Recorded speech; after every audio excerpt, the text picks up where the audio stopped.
What if I told you that the universe does not respond to what you want, but to what you are? That it doesn't hear your words, it reads your energy. Imagine a world where every thought, every emotion, every silent belief is a signal, broadcasting to a vast, intelligent cosmos. And now, imagine that the life you're living is simply your own frequency echoing back at you. The people, the patterns, the chaos, the blessings, they are not random. They are tuned in to the station of your being. So the question is not, how can I attract better? The question is, what am I actually radiating? In this episode, we will not manifest, we will remember. Not control, we will recalibrate. Because the truth is, you are an energetic being living in a responsive universe, and it's time to decode the signal you're sending out. Most people live in a contradiction. They say they want peace, yet live in chronic anxiety. They dream of love, but speak to themselves with self-loathing. They post quotes of abundance while silently fearing scarcity every morning. This isn't hypocrisy, it's dissonance. And it's not your fault. We were taught to fix life from the outside. Change the job, fix the relationship, set goals, grind harder. But no one taught us that the true fabric of our reality is energetic. That we are not magnets, we are tuning forks. We don't pull things toward us by force. We resonate with what already exists. In the quantum field, reality is vibrational, emotion is frequency, thought is code, and the subconscious mind, the great transmitter, projects what we truly believe, feel, and expect. This is why positive thinking doesn't work if it's layered on top of fear. Why vision boards fall flat if your body is vibrating in lack. Because the universe doesn't respond to language, it responds to energy. This episode is an invitation to awaken to that principle. Not as a theory, but as an inner science. We'll explore how your thoughts, emotions, actions, and even your physical space are all contributing to the energetic equation that shapes your reality. And through that awareness comes power. Section 1. The Law of Resonance. Why you receive what matches, not what you want. There is a law more ancient than language, more precise than logic, and more intimate than any teaching you have ever heard. It is not a man-made law. It requires no courts or commandments, and yet it governs everything, from the breath you take to the patterns that shape your life. This is the law of resonance. The law of resonance states, you do not attract what you want. You attract what you are, what you radiate, what you unconsciously emit into the field of existence. The universe is not a vending machine responding to desires written on sticky notes. It is a living mirror, a quantum echo that responds not to your thoughts, but to your frequency. Think of resonance as the meeting point of energy fields. When two vibrations align, when they match in frequency, they merge, amplify, and respond to one another.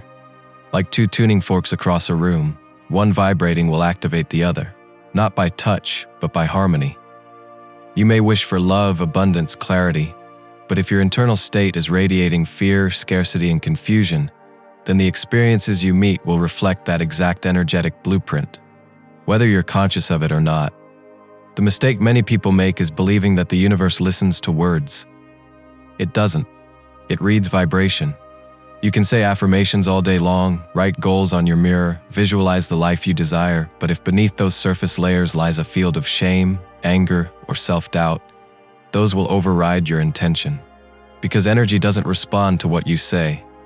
It responds to what you broadcast, moment by moment, through your thoughts, your emotions, your presence. Let's bring this into human terms. Imagine you walk into a room full of strangers. You smile, you speak politely, you say all the right things, but internally, you're anxious, guarded, unsure of your worth. People may not consciously know it, but they will feel it. They'll pick up on the dissonance between your words and your energy, and many will respond to the energy, not the presentation. That's resonance. Desire, when misaligned with vibration, creates confusion. It's like programming a GPS to a destination you've never updated your inner compass for. You may want a relationship, but if your field still clings to betrayal, abandonment, or fear of intimacy, the people you attract will reflect those wounds. You may want prosperity, but if your inner system is still coated with scarcity, guilt around money, or beliefs that wealth corrupts, you will either repel opportunities or sabotage them as soon as they appear. The law of resonance does not punish. It only mirrors. It brings you the vibrational match of your dominant frequency, not as retribution, but as feedback. It shows you clearly and relentlessly where you are in the inner world. It tells the truth about your energy, even when your words lie, your smile hides, or your mind rationalizes. And here is the profound power of this law. You can change it. You are not a victim of your past resonance. You are the tuner of your own frequency. But to change what you attract, you must change what you emanate, not just externally, but vibrationally, emotionally, subconsciously. So how do you begin to shift? Not through force, not by suppressing negative emotions or pretending to be positive, but by becoming aware of your emotional signature, by learning to sit with your energy as it is, by honoring what is true, then lovingly adjusting your internal field through presence, breath, healing, and alignment. Let's be clear, desire is not wrong. Vision is sacred, but it must be embodied.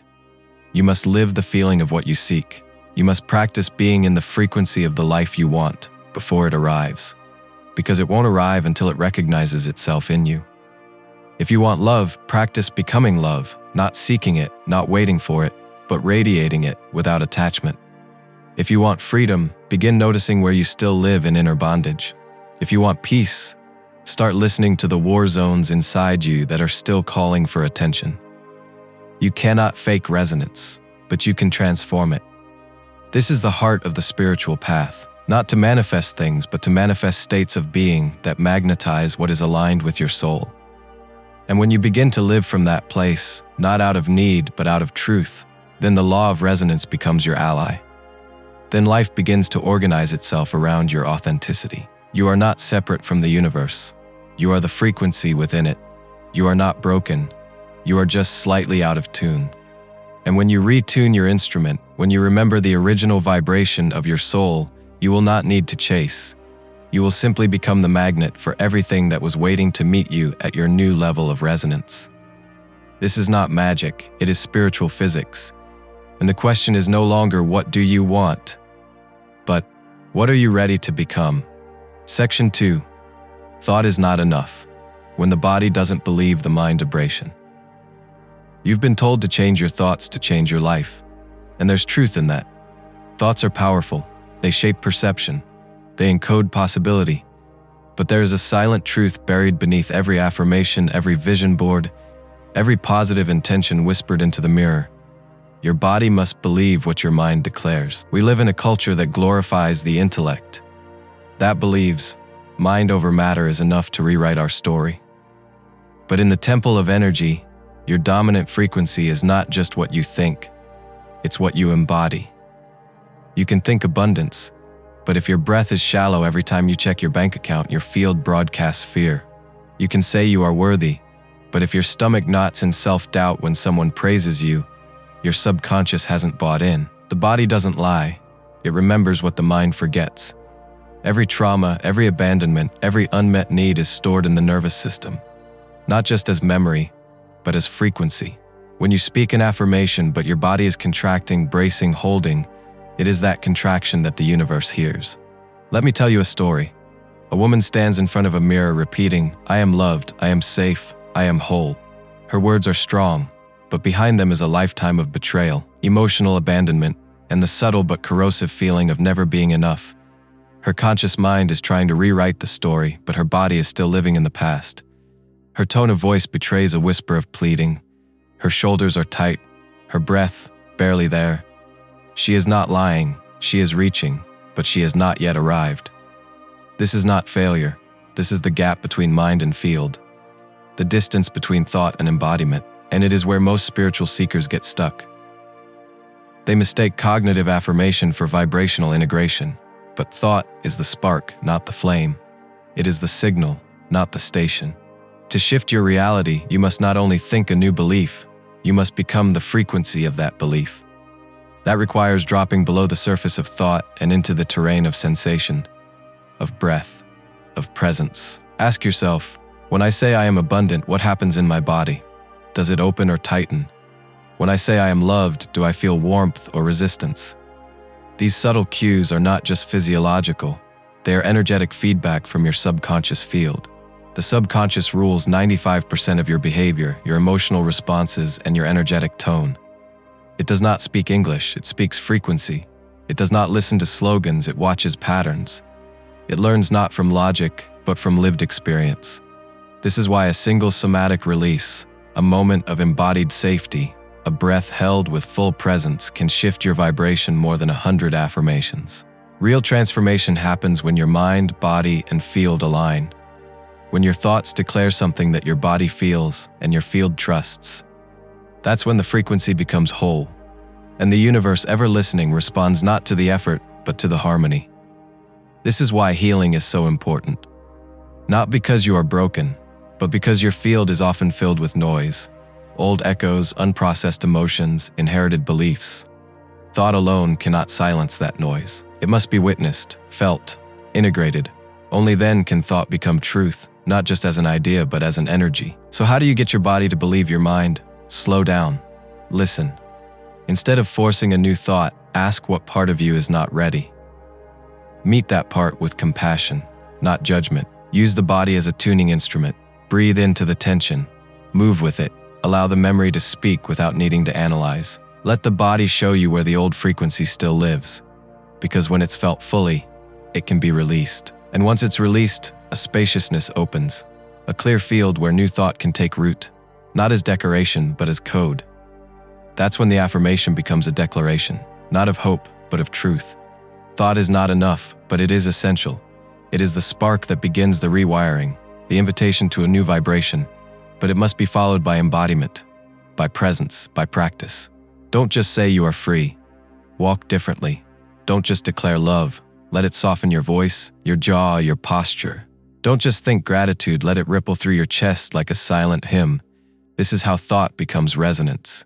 This is how belief becomes frequency. You are not here to chant empty promises. You are here to become the living energy of the future you desire. And that journey begins not in your mind, but in your body, in your breath, in the silence between each thought. Because when the body believes, the universe obeys. Section 3. The Trap of Fake Positivity and How Energy Never Lies. There is a quiet deception moving through the spiritual and self-help world. It wears a smile, it speaks in high vibrations, it recites affirmations like mantras and sprinkles love and light on every wound. It tells you that everything is always okay, that if you think positively enough, you will be protected from pain. It promises peace through pretending. But this path leads not to liberation, but to repression, because the truth is, energy never lies. Fake positivity is not healing, it's bypassing. It's using spiritual language to avoid emotional honesty. It's putting a bandage of sunshine over a deep wound that still bleeds in the dark. And the universe, ever resonant, does not respond to your mask. It responds to your field, your frequency, your unspoken truth, your emotional reality. Let's be clear, there is nothing wrong with choosing to see the good, with cultivating optimism, or with focusing on what is possible. These are powerful practices. But when positivity becomes a defense mechanism, used to suppress grief, anger, fear, or shame, it becomes toxic. Not because the words are wrong, but because they are out of alignment with the underlying energy. Imagine a garden where weeds are growing beneath the soil. Instead of tending to the roots, you simply paint the grass green. From a distance, it looks healthy, but underneath, the old patterns continue to grow. Eventually, they break through. The same is true with energy. Suppressed emotion doesn't disappear, it accumulates. And when enough pressure builds, it leaks through in unexpected ways. Anxiety, resentment, self-sabotage, physical illness. People often say, but I'm trying to be positive, and yet their energy is heavy, their voice strained, their smile doesn't quite reach their eyes. This dissonance creates confusion not only in others but in the energetic field itself. You are sending mixed signals, and the universe cannot respond clearly to contradiction. So what's the alternative? Radical authenticity, emotional honesty, energetic congruence. This doesn't mean wallowing in negativity or romanticizing pain. It means creating space for all of you to exist, for the grief and the gratitude, the joy and the rage, the clarity and the confusion. Because each emotion carries a frequency. And each frequency is part of your healing. Anger, when acknowledged, becomes a boundary. Sadness, when held with tenderness, becomes softness. Fear, when embraced, becomes intuition. But when denied, these energies distort. They warp your field. they confuse your compass, and no amount of spiritual jargon can override the power of suppressed vibration. True positivity is not the absence of shadow, it is the integration of it. It is the courage to face what hurts, to speak what's real, to sit in the mess without needing to tidy it up. It is presence, not performance. And that presence has a frequency, a clarity, a resonance that cannot be faked. There is something incredibly magnetic about someone who is honest, who can say I'm struggling without shame, who can sit with you in silence without needing to fix you, who doesn't hide their wounds but also doesn't bleed them onto others. This is embodied truth. This is clean energy. You don't need to be perfect to be powerful. You don't need to be endlessly cheerful to be radiant. In fact, your greatest strength may come from your willingness to be raw. Because in that rawness there is realness, and realness resonates, it heals, it opens space for others to be real too. This is why the universe responds more to your tears of surrender than to your polished vision board. Because in surrender, your frequency softens. It becomes honest, receptive, aligned. You drop the mask, and in doing so, you become magnetic to what your soul truly desires. The trap of fake positivity is this: it keeps you locked in the mind, afraid of feeling. But healing happens in the body, in the energy, in the nervous system. It requires vulnerability. It asks you to feel what you don't want to feel, and through that feeling, to transmute it. So next time you catch yourself forcing a smile, repeating an affirmation that doesn't land, or suppressing a truth to stay positive, pause, breathe, ask, what's the real energy underneath this moment? Let it rise, let it be seen, let it move. That is positivity rooted in truth. That is resonance. And when you begin to live this way, not as a concept but as a practice, your field clears, your signal strengthens, your reality shifts. Not because you faked your way into alignment, but because you felt your way into truth. Energy never lies, and when you stop lying to yourself, your energy becomes undeniable, unshakable, unmistakably aligned with the life that is ready to meet you in your realness. Section 4. Emotional signatures. The frequencies that shape our timeline. Every emotion you feel is not just a fleeting experience. It is a code, a frequency, a signature that imprints itself onto the field of your life and whispers instructions into the quantum realm. While the mind keeps time in hours and days, emotion exists in resonance. It doesn't fade when the moment ends. It stays, it shapes, it echoes. And over time, those echoes form the landscape of your reality. What you call your life story is in truth a reflection of the dominant emotional frequencies you've held over time. These emotional signatures become the blueprint that reality uses to construct your relationships, opportunities, delays, and awakenings. Joy expands, shame contracts, grief softens, rage ignites. Each one leaves a trail in your energetic timeline. Let's use an image. Imagine you are a composer writing a score for the symphony of your life. Each emotion is a note, not just major or minor, but layered in tone, in depth, in color. When you live primarily in fear, the entire composition tilts toward caution, resistance, and survival. When you shift into love, even momentarily, the song changes. It opens, it breathes, it attracts new instruments, new collaborators, new harmonies. Emotional signatures are not labels. They are invitations. When you recognize the frequency you're living in, you are given a choice to continue resonating there or to shift. This is not about suppressing negative emotions. There are no bad notes in the universal scale, but some notes heal, some bind, some awaken, others repeat. The key is not in avoiding certain emotions, it's in becoming conscious of the patterns they create. Unprocessed emotion doesn't dissolve, it recycles. It loops back as repeated dynamics, familiar pains, why does this always happen to me stories. It keeps knocking until it is heard. Because emotions are not obstacles to your evolution. They are the voice of your inner field asking to be integrated.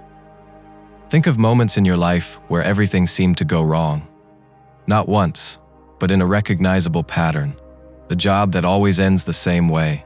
The love that never fully arrives. The timing that always seems off. Behind those loops are emotional signatures.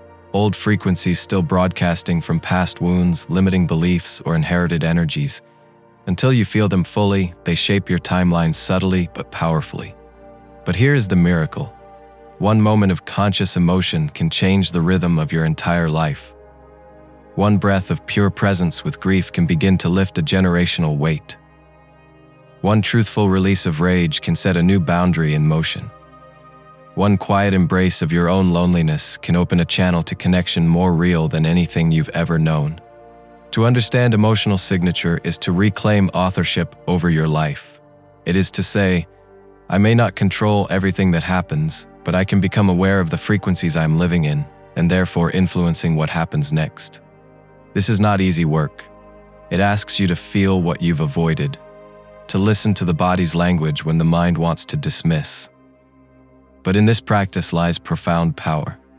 Because when you become emotionally fluent, you become energetically sovereign. You are no longer ruled by unconscious vibrations. You become the one who tunes them. Start small.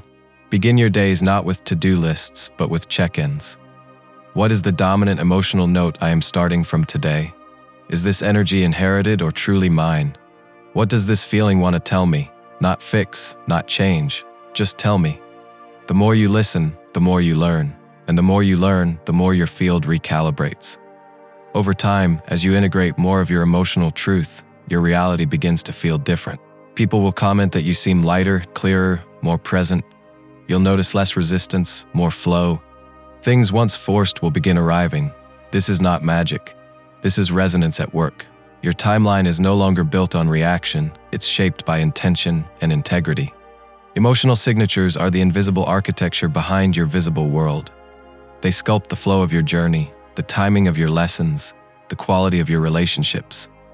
And when you become the one who listens, who honors, who adjusts, you become a master of your own energetic timeline.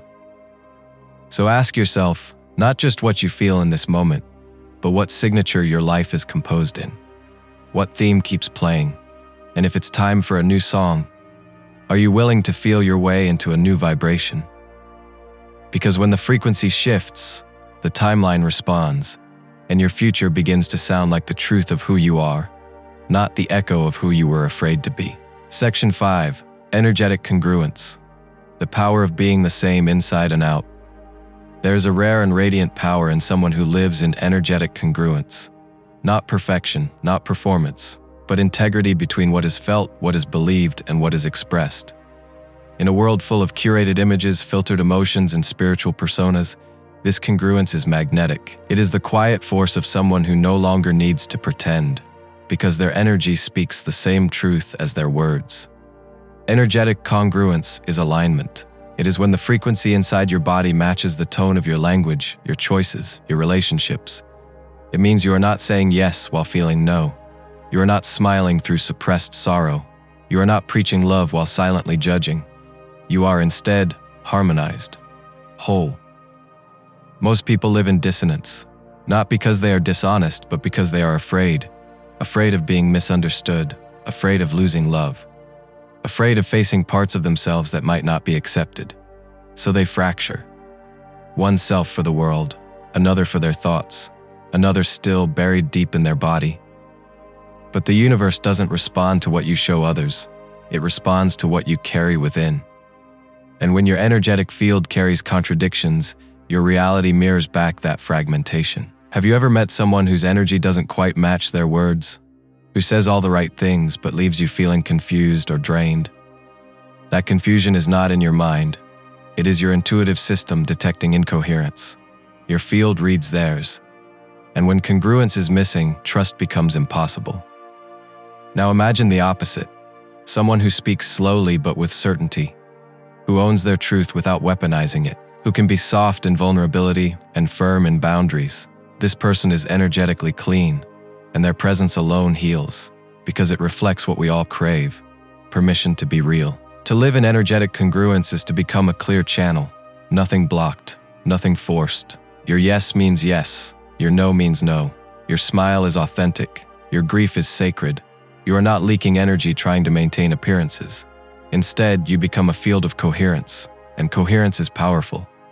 In physics, coherence allows multiple waves to synchronize and amplify. In human energy, it allows you to manifest more easily, connect more deeply, and move through life with less resistance. But how do we become congruent when so much of our early conditioning trained us to fragment? It begins with awareness, daily, subtle honesty. Ask, is what I'm doing aligned with what I'm feeling? Am I speaking my truth or managing perception? Is this relationship feeding my soul or feeding my mask? Congruence also requires self-compassion, because as you begin to reconcile the inner with the outer, old guilt may arise. You may realize how long you've betrayed yourself in small ways, by staying quiet, by overgiving, by pretending to be okay. Let those realizations come, not to shame you, but to liberate you. Every incongruence you name is a frequency you are freeing. And then comes choice, the choice to speak a harder truth, to rest when the world demands hustle, to say no when yes would cost your peace. These acts may feel radical at first, but they are the seeds of alignment. Over time, they build a new baseline, a new field, a new reality. Energetic congruence also means integrating shadow. You cannot be aligned if parts of you are banished. Your anger, your fear, your desire, all have a seat at the table. When you own them, they harmonize. When you repress them, they rebel. So don't strive to be light, strive to be whole. Wholeness is resonance, wholeness is truth. This path is not linear. Some days you will feel split. Some truths will take time to voice. Some spaces will not yet be safe for your full expression. That's okay. Congruence is not about disclosure, it's about honesty with self. The outer expression will follow when the inner alignment is real. And when it is real, something beautiful happens. You stop leaking energy into roles. You stop attracting people who want a version of you that no longer exists. You stop negotiating with your soul for temporary approval. Instead, you become a sanctuary, not because you're perfect, but because you are true. In a world that teaches you to fragment, choosing congruence is a revolutionary act. It is a signal to the universe that you are ready to live in resonance, ready to meet life not from your persona, but from your presence. And in return, life meets you with clarity, with alignment, and with people who see not the image, but the essence.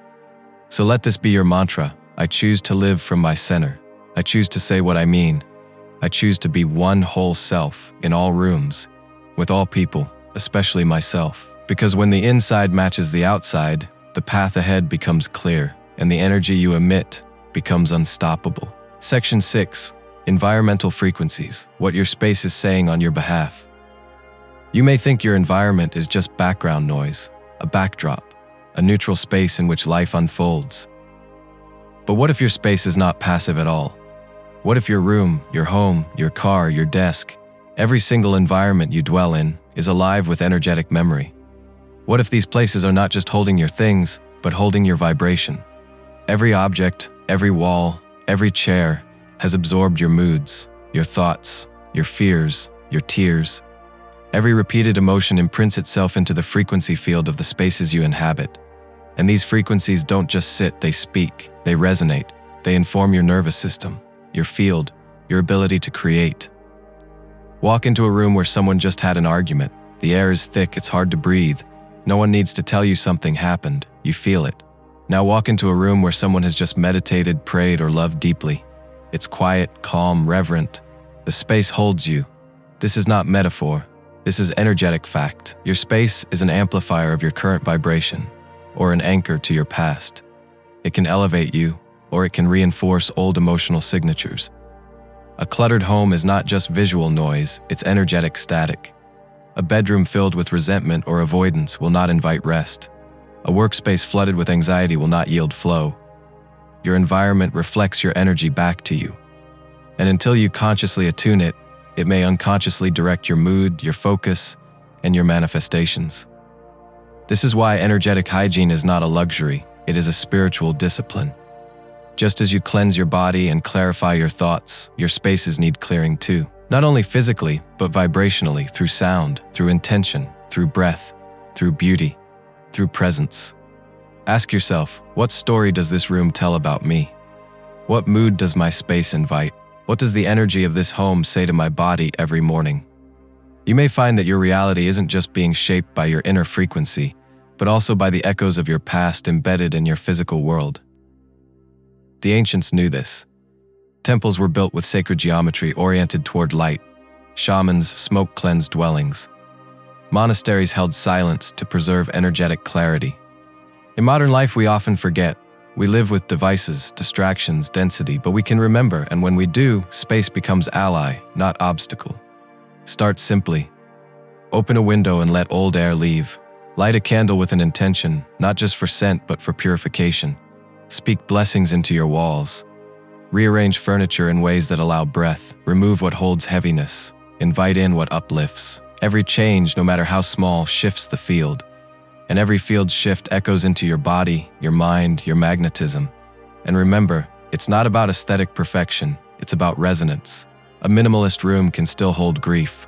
A messy studio can still hum with creativity. The question is not, is this space clean, but is this space alive, honest, congruent with who I'm becoming? Your space will either anchor your past self or invite your future self. So tend to it. Treat it as sacred. Speak to it. Let it evolve with you. Because as you rise, your environment must rise with you. And when your surroundings reflect your soul, they stop holding you back. They start holding you up. You are not separate from your space. You are in co-creation with it. And the moment you recognize this, you step into a new level of sovereignty. Not just over your emotions or thoughts, but over the vibrational architecture that holds your life. So today, walk through your space slowly, with reverence, with ears that listen to frequency, and ask not just what needs to be moved, but what wants to be felt. Because when your space becomes honest, your energy becomes free. And when your field and your environment sing the same song, everything changes. Section 7. Energetic leaks. How people, habits, and spaces drain or distort your signal. You are made of energy, living, breathing frequency. But unlike a sealed container, you are not always holding that energy in. Every moment, you are either charging or leaking. Every person you interact with, every habit you maintain, every space you occupy is either adding to your field or pulling from it. Most of us don't lose energy in one big moment. We lose it drip by drip, compromise by compromise, through subtle betrayals of self we've been taught to normalize. Energetic leaks are not always dramatic. They are often quiet. A conversation that leaves you feeling strangely heavy. A habit you return to out of guilt, not joy. A relationship where you smile but shrink. Over time, these leaks become patterns, and those patterns shape your baseline frequency. You may not notice at first, but your clarity fades, your intuition gets fuzzy, your creative spark dims, and life starts to feel like effort instead of flow. So where do these leaks come from? First, people. Not everyone is meant to be in your field. Some individuals unconsciously siphon energy because they are not connected to their own source. They rely on drama, guilt, or dependency to regulate. Others simply don't resonate with who you are becoming. It's not that they're bad, it's that your fields are in dissonance. Spending time in dissonant energy is like trying to play music with someone in a different key. Exhausting. Then there are habits. These are more deceptive because they often wear the disguise of productivity, loyalty, or tradition. You check your phone out of habit, but it drains your attention. You say yes to things out of politeness, but you feel resentment brewing. You fill your calendar to avoid stillness, but you lose your center. Every time you abandon your alignment, even in small ways, a bit of your energy bleeds out. And finally, spaces. As we've seen, your environment holds frequency.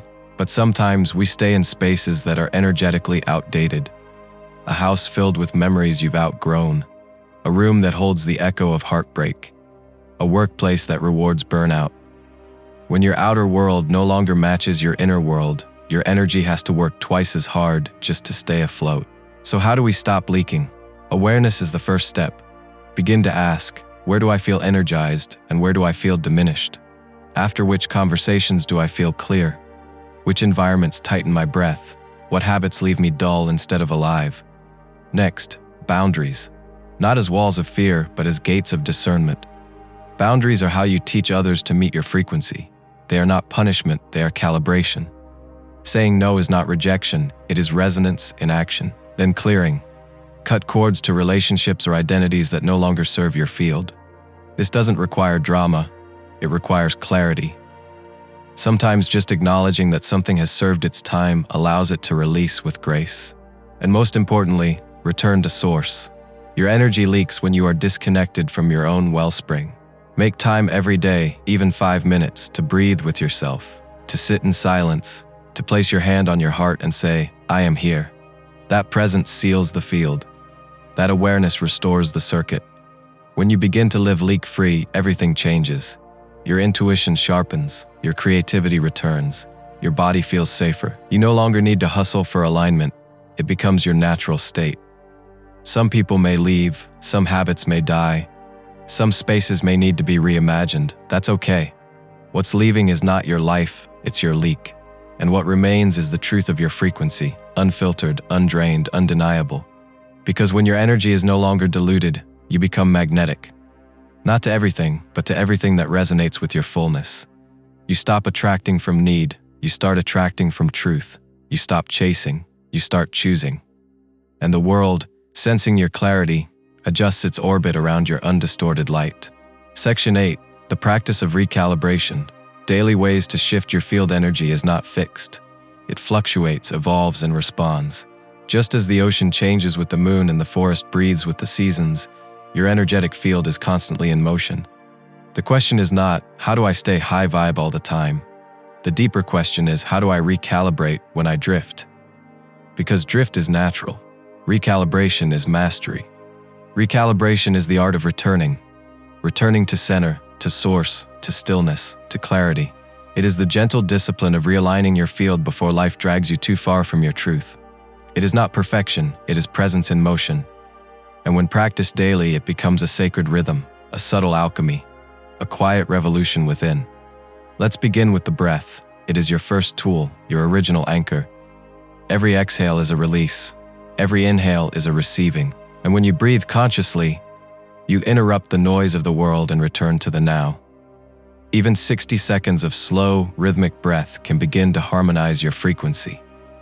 Because the nervous system is the bridge between emotion and energy, and breath is the gateway. Stillness, not just physical, but internal. Take moments throughout your day to pause, turn off the noise, step away from the screen, even if just for 3 minutes.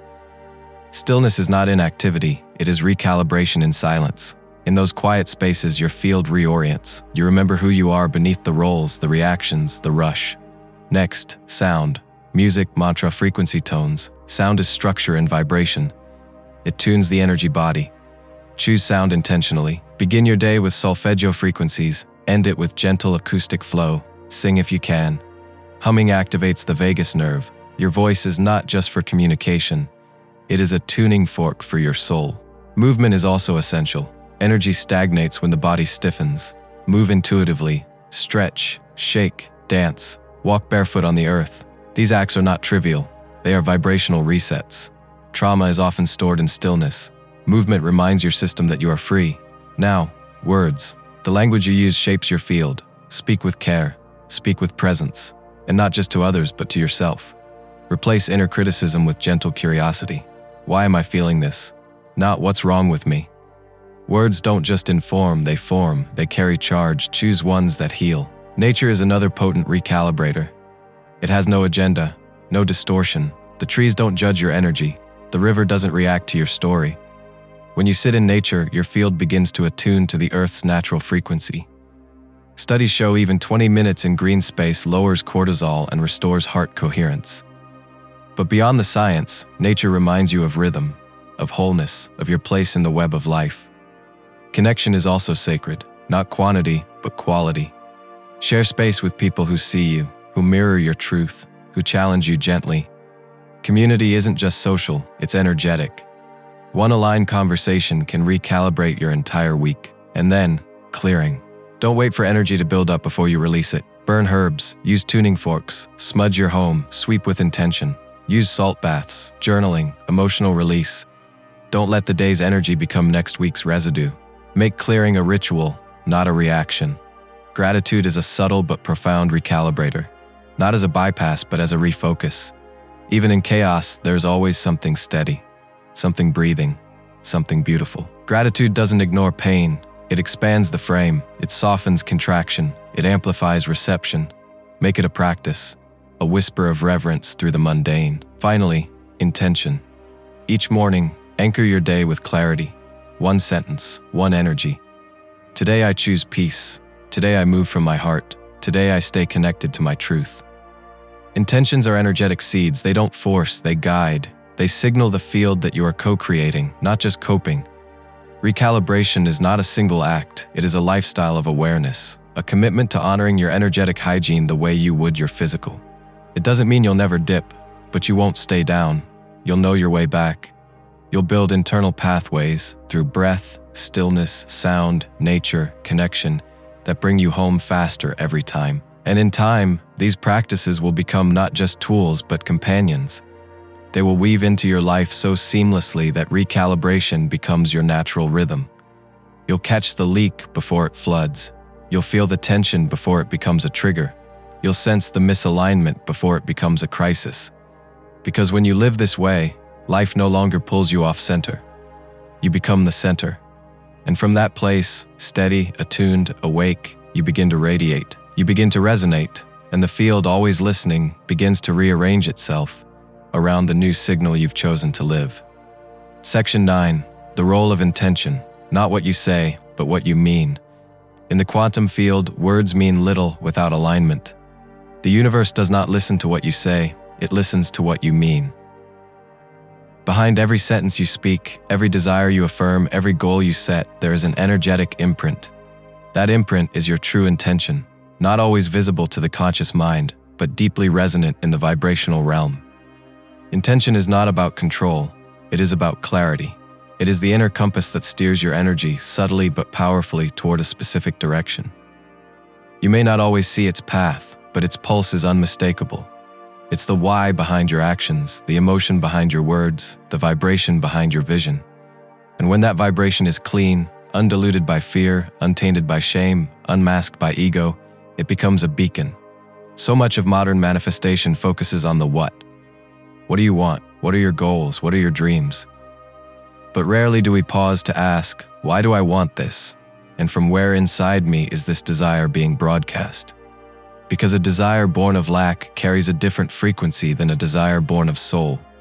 You can say, I want abundance, but if the energetic signature behind that statement is rooted in fear of not having enough, the field picks up on fear, not wealth. You can say, I want love, but if underneath that longing is a story of abandonment or unworthiness, what you emit is the signal of self-rejection, not connection. Intention is not performance, it is a field state. It arises from the body, from the breath, from the belief system that has been shaped by your deepest emotional truths. When your inner and outer intentions align, you emit a frequency so coherent that manifestation is no longer a struggle, it is a ripple. Think of intention as a tuning fork. When it is struck clearly without distortion, it harmonizes your field. Your thoughts, emotions, and actions begin to orbit around that one truth. But when your intention is split, saying one thing while fearing another, your field fragments. And fragmented energy delays creation. To set a true intention, you must become still. You must listen beneath the noise of the mind, the conditioning of the past, the pressure of culture. What is it that your soul longs to express, not achieve, not prove, but embody? That is your real intention. Here's the secret. Your intention is already shaping your life. Whether conscious or not, it is organizing your experiences, attracting people, and influencing outcomes. The more conscious you become, the more powerfully you can participate in that process. Not by forcing reality, but by choosing your frequency. So how do you clarify your intention? Start by observing your energy before you speak, act, or create. Ask, am I moving from fear or from love? Is this action aligned with my truth or my mask? Is this decision based on expansion or contraction? These questions strip away illusion and bring you into resonance. Next, embody your intention. Don't just state it, live it. If your intention is to be peace, how does peace move? How does peace speak? How does peace respond to chaos? Let your cells begin to carry that vibration. Then release attachment to outcome. A pure intention does not need guarantees, it does not manipulate, it simply is. Like a tree growing toward the light, it trusts the process. Your job is to hold the frequency, not micromanage the result. And finally, repeat it. Not as dogma, but as devotion. Every morning, whisper your intention into the field. Let it rise from your body, your breath, your belly. Let it color your tone. Let it guide your choices. Over time, your life becomes the shape of that intention. Not instantly, but inevitably. Because in this universe, energy speaks louder than words. And intention, when clean, clear, embodied, is the most powerful language you can ever learn to speak. Section 10. Becoming the frequency. why you must live it before you see it. There is a profound illusion that keeps so many seekers trapped, the belief that we must first see something in our lives to believe it's real. That change happens when the world confirms it, that we must wait for evidence before we embody faith. But in the quantum field, reality doesn't work that way. It doesn't respond to waiting, it responds to being. Becoming the frequency means living the energy of what you desire before it arrives. It is a reversal of the old paradigm. Instead of waiting to feel secure once you have money, you begin to feel secure now.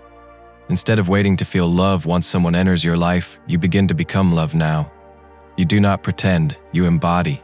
You shift your state first, and then life mirrors you. This is not about faking it until you make it. That model is outdated. It creates dissonance, not alignment. Becoming the frequency is about authenticity. It's about letting your nervous system, your tone, your actions, your choices, all begin to hum with the vibration of the world you want to live in, even if no one else sees it yet, even if there is no proof. Because resonance does not require evidence, it creates it. Imagine a tuning fork struck in an empty room. The sound waves expand invisibly, yet they affect everything around them. That's what happens when you walk through life vibrating at your future frequency. You don't need to speak loudly. You don't need to explain. The field responds. The opportunities begin to shift. The people you meet begin to change. Not because you forced anything, but because you finally aligned with the world that was already seeking you. This is the realm of spiritual causality. You become the cause. You no longer wait for permission. You don't manifest from lack. You don't beg the universe. You embody your truth so fully that the timeline cannot help but bend toward your signal. The moment you become the vibration of the life you desire, you set that life in motion. So ask yourself, what does it feel like to be the version of me who already has peace, love, purpose, and trust? How do they move? How do they choose? What do they say no to? What are they no longer available for? And then, start being that. Not all at once, but one breath at a time, one choice at a time, until it's no longer a practice, it's who you are. At first it may feel awkward, foreign, but so did walking, so did your first breath. You are not here to replicate your past. You are here to resonate with your future, to move from echo to origin, from repetition to reinvention. And when you do, when you walk through the world not hoping, not waiting, but being, you will notice the shift. Subtle at first, then undeniable. The right people arrive, the right doors open, old patterns fall away, not because you chased them, but because you out-vibrated them. This is the essence of spiritual power, to walk as if you already are, because you are, and to trust that life, ever listening, ever resonating, will meet you in your truth, not in your doubt. So become it. Become peace, become devotion, become abundance, not as a performance, but as a remembrance, because the frequency you live is the future you invite. What if the journey was never about becoming anything new, but about remembering what you've always been? What if you weren't here to chase alignment, but to realize you are the alignment? This entire path of resonance, embodiment, intention, recalibration is not a staircase to climb. It's a circle to return. And in the center of that circle is you. Not the fragmented self shaped by survival, not the masked self trained for approval, but the vibrational essence that existed long before the world told you who to be. You are not your past patterns, you are not your fleeting thoughts, you are not your external results, you are the field behind the form, the hum behind the heartbeat. And that field has always known how to find its way back to truth. What you emit is not just energy, it is memory, it is purpose, it is the echo of your soul calling itself forward into form. So stop waiting for life to give you permission. It's already responding. Stop asking if you're worthy. You were worthy before you were born. And stop looking for the signal outside of you. You are the signal. You are the song. You are the space where frequency becomes form. Live like it, speak like it, breathe like it, and let the future meet you not when you arrive, but when you finally remember you were always already here. If this message stirred something ancient inside you, if a part of you remembered something deeper than words, don't let it fade. Like, subscribe, and share this with someone whose soul is whispering for truth. The journey home isn't walked alone, and each soul that remembers lights the way for another. Let's rise together.